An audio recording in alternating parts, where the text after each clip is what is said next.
If you enjoy playing NL and you are a fan of Supernova characters, then you will love this deck. OP10 Yellow Eustass Captain Kit. This 5 life 5000 power leader comes with a unique ability. It lets you restand a Supernova character and turn it into a blocker for your opponent's turn. And the cost? Simply flipping the top card of your life face up. Here's how it works. Let's say I have a rested Cavendish on board at the end of my turn. If I flip my top life card face up, I can restand Cavendish and now he's a blocker until my opponent's turn ends. Two key things to remember about this effect. Flipping a card is a cost of activating this ability. If the top card is already face up, you can't pay the cost, meaning the effect won't activate. The targeted Supernova between 3 and 8 cost gets a blocker even if it's already active. That means if you desperately need a blocker, you can target already standing character. Bonus tip: since the effect is up to 1, you can target 0 supernovas just to flip your life card face up. It's a niche scenario, but knowing what's in your top life would change your decision for the next turn. Okay, we know what our leader does, but how do we actually win with this deck? The game plan is similar to Yellow NL. We set up in the early and mid game, focusing on resource advantage and board control. The goal is to force our opponent into unfavorable trades while preparing for the late game, where this deck truly shines. Once we start dropping big characters, they become prime targets for our leader's effect, allowing us to outvalue the opponent and overwhelm them with powerful endgame threats. And the best part? We have plenty of tools to make this happen. So let's go over the key card choices that makes this deck tick. Big payoff cards, the core of the deck. At the heart of the deck are our 3 powerhouse finishers. 7 cost low, the MVP of the deck and our ideal turn for play. 9000 power makes him a massive threat. Supernova type means he's a perfect target for our leader's effect, turning into a 9k blocker. On play effect, reveal a supernova from hand, place it on top of life and attach 1 rested dawn to leader. This does 3 crucial things at once. Ensures our leader's ability is always active by refreshing life cards. Stacks powerful triggers in life for later. Refund dawn, making it an insane tempo play. 8 cost kit, the high pressure finisher. 9000 power supernova, perfect for leader's effect. On play effect, rest him to trash the top life of the opponent. Since we are restanding him with leader, there's no downside to resting him on play. End of turn effect. If the opponent has 2 or fewer life, we get a free hand filter. Draw 1, trash 1, keeping our resources optimal. 10 cost ace from OP7, the ultimate closer. Not a supernova, but too strong to ignore. On play effect, place 1 card from deck to life, giving us a heal, a fresh leader, effect activation. If we have 2 or less life, ace gains rush, letting us swing immediately with a 10k attack. The best 10 cost finisher in the deck. Back-to-back ace turns can be game winning. Defense and utility, how we survive to the late game. To make it to the late game, we need a solid defense core, starting with at least 12 2k counters. X-Drake, versatile control tool, playable option when needed. 3 cost supernova, meaning he can be restood with leader's effect. Forces awkward attacks from the opponent if rested. Satori from OP5, classic yellow 2k counter and a jumper. Great life trigger, 5 cost, making it difficult for black decks to remove efficiently. Beji from OP4, one of the best yellow triggers. Not a supernova, but still invaluable in life. You can adjust your 2k counter lineup as needed, but minimum 12 is required for survival. If Promolo ever gets printed in the West, it will be a staple in this deck, so keep an eye out. Shirahoshi from EB01. A 2 cost blocker the opponent can't afford to KO. Great early play versus aggro decks, fits perfectly into a 10 dawn turn alongside 7 cost low and 8 cost kit, making her easy to drop while maintaining strong plays. Hinders black decks, forcing them into inefficient plays. Early game setup, how we get rolling. 1 cost Luffy, the essential supernova searcher, finds win condition cards, can contest small bodies like searchers or dog queue in Black Teach. 3 cost Zoro, the most flexible early game card. Rush isn't on play, meaning it's a solid card versus Blackbeard. Supernova Jumper, meaning we can plant it in life with 7 cost low for a strong clapback play. If we go second versus a 5 life deck, Zoro becomes a turn 2 threat. Play Zoro, swing with Rush, restand him with Leader's Effect, force opponent to keep attacking our life, giving us more resources. There is a cool combo between Zoro and another Straw Hat, to which we will get later. 4 cost Basil Hawkins, the life trashing nightmare. 5000 power and on KO effect, trash opponent's top life card. 2 strong play patterns. Turn to play going second, block with him, get 3 life trash, keep him on board early, use him to pressure opponent's characters and life. Opponents often avoid attacking into him, making him a persistent problem. Strongest when played before the opponent's key push turns. Trigger effect, draw 2, discard 1. Amazing synergy with 7 cost low stacking life. Mid-game power plays. Vanilla Cavendish, mid-game MVP. 4 copies are mandatory. Standard turn 3 play on 6 Dawn. Play Cavendish,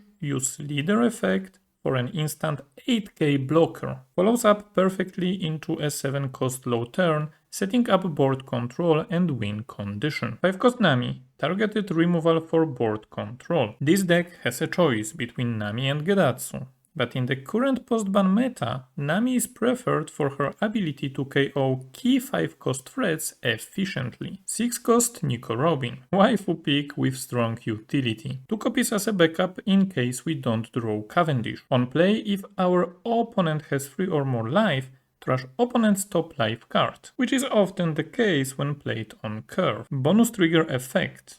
If triggered from life, play Zoro from hand for free. Great Straw Hat synergy. Can also cheat Shirahoshi on the field, clutching closed games. Let's sum up what this deck excels at. 7 cost low equals the perfect tempo play. Healing, stacking triggers, refreshing leader. 8 cost Kid applies constant pressure and benefits from leader's effect. 10 cost Ace equals the ultimate game ender. Minimum 12 2k counters and Shirahoshi guarantee survival. Early game supernova setup ensures smooth transitions into mid and late game. Zoro, Basil Hawkins and Nico Robin provide key aggressive and disruptive plays. And that wraps up the first part of our card breakdown. Next, let's talk about decklist and deck card choices before diving into game plan and turn order. This is the starting list I'd recommend for OP10 format. Of course, local meta and personal playstyle can influence deck choices,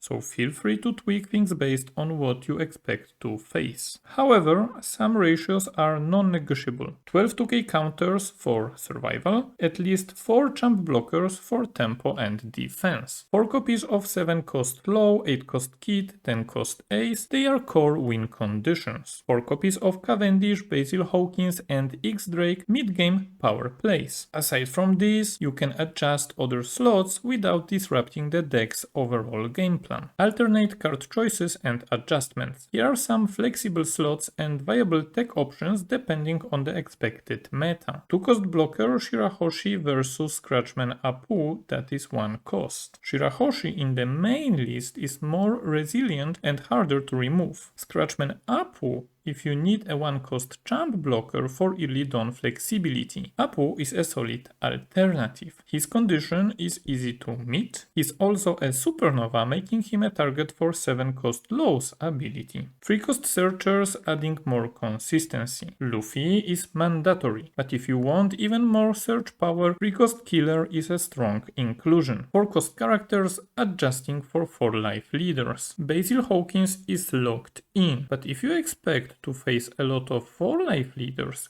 Kiku Nojo is a fantastic alternative. Trigger effect, a jumper that lands on board for free. Untouchable body forces awkward removing options from the opponent. 5 cost characters, meta-dependent adjustments. If you expect to go first frequently, adding extra 5 cost characters can improve your curve. Best options are Gedatsu, great if opponents are dropping key 4 costs on curve. Urush, vanilla option with solid power. Being a supernova, he benefits from leader's effect. Translates into a blocker when needed. That said, in many cases 4-cost Basil Hawkins plus a 6k leader swing is already enough pressure on a 5-don turn. Late game tech, 9-cost Yamato for extra stability. If you expect a lot of aggro decks, Yamato is a strong inclusion. Ensures consistent leader effect activations while adding a powerful body to the board. Events. Why I cut them, but you might want some. I opted to cut events completely,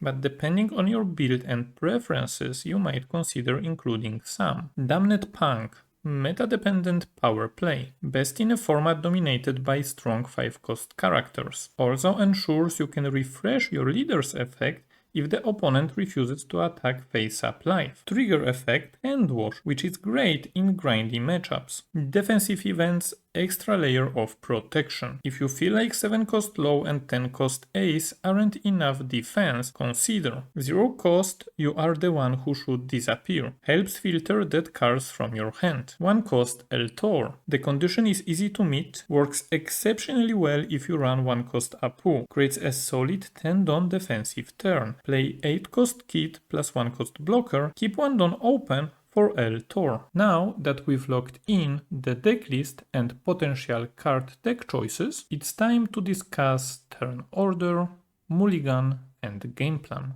Going second, preferred game plan. This deck performs much stronger going second. Our curve is optimized for this, giving us access to power plays earlier than most decks. When would I go first? If my opponent benefits massively from going first. Purple Luffy is the prime example. Mulligan priorities going second. Time to find at least one of these core cards in your opening hand. Cavendish, turn 3 setup, 7-cost low or 8-cost kit, mid-game power spike. Other great cards to keep. Searcher Luffy or Champ Blocker for early stability. Early play options like Zoro, X-Drake or Hawkins depending on which effect benefits your matchup the most. Going first, adjusting the curve. Going first requires tighter don management, so mulligan priorities slightly shift. A strong turn 3 play like Hawkins or a 5-cost character. Cavendish or 7-cost low for turn 4-5 setup on 7-don turn. Searcher is always a solid keep. Zoro is worth considering if you need early pressure. Remember, we are a curve heavy deck. Hitting your power spikes on time is crucial. If these key turns aren't impactful,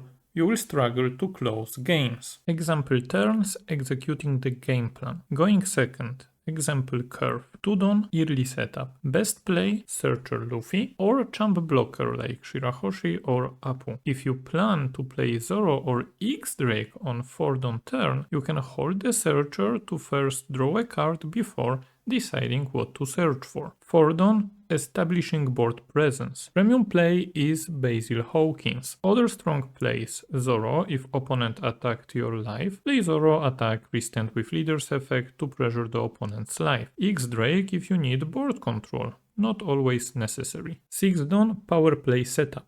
Best play Cavendish plus leader's effect, instant 8k blocker on board. How to sequence optimally. Attack with your previously played characters first, drop Cavendish, decide how to use leader's effect. If you need extra life cards, restand a rested character, like for example Hawkins. If you need a stronger board presence, use leader's effect on Cavendish for an extra 8k blocker. If Hawkins is rested, opponent will attack your life anyway, so keeping an extra attacker might be better. 8-don, most critical turn. This is your most decision heavy turn. Take your time and plan ahead. Most common plays: 7-cost low, heal, leader's effect refresh, supernova synergy, 8-cost kit if opponent is already in range for the life trash effect. Small decision equals big impact. If you don't have a follow-up healer, low or ace for 10-don turn, holding 7-cost low might be the better play. Sometimes playing Cavendish again is smarter if it sets up a better follow-up turn. Rule of thumb: if you have 7 cost low plus another healer in hand, play low. If you have only one healer, hold low for a better timing. This single decision could win or lose the game. A smart opponent may refuse to attack your life, keeping it face up. This means you must plan ahead to refresh it at the right time. Tendon, closing the game. Best play 10 cost ace. Even without rush, ace refreshes leader's effect and sets up a 10k attacker for next turn. If you do get rush, you can immediately swing for lethal or take over the board. Second best play 8 cost Kit. By this turn, Kit's handwash effect should be life. Bonus tip: leader's effect and Kit's end of turn effect happen simultaneously. You can choose which resolves first. Check your life first with leader's effect and then adjust your hand accordingly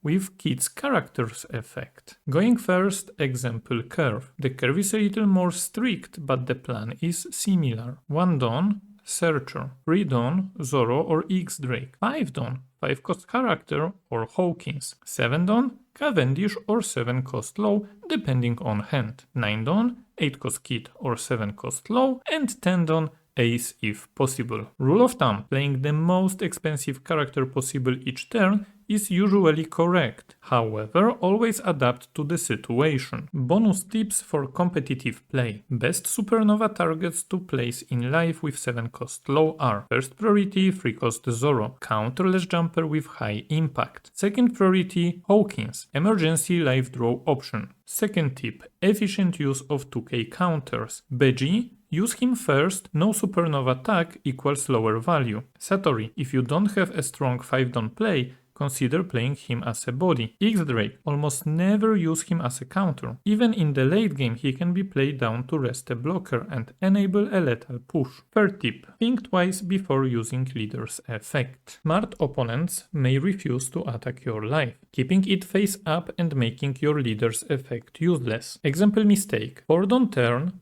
play Hawkins and activate leader's effect. On 6 Dawn turn, if you want to play Cavendish, you have to take a life to refresh the leader, which results with opponent additional knowledge of your hand card. Better play would be to only activate leader's effect on Hawkins if you intend to block with him next turn. For example, versus aggro decks, use it when you expect at least 2 attacks on your 5 Dawn turn. And that's full guide for OP10 kit. What do you think about this leader? Let me know in the comments. Thank you for watching, see you in the next video, bye bye.